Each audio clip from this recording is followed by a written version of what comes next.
La Universitat Politècnica de València ha presentat el seu nou canal d'informació alternatiu en 3 dimensions, fent ús de les noves tecnologies i la web 2.0 per tal d'apropar els futurs universitaris i la societat en general. L'entorn 3D permet des de la web de la universitat navegar de forma interactiva i, com diu el director de l'Escola Superior d'Enginyeria Informàtica, Eduardo Vendrell, passejar pel campus des de casa, consultar informació i també totes les aplicacions possibles. La idea és tindre un model en 3 dimensions virtual de la universitat i que tu et mogues per ella d'una manera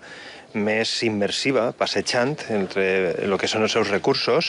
i no només, com dia Vicent, simplement passejar, sinó poder accedir a la informació associada, que sigui informació útil, directament veient l'edifici i veient els recursos que té associats. Els usuaris de l'aplicació poden crear els seus avatars i interactuar amb altres usuaris. A més, un dels objectius és que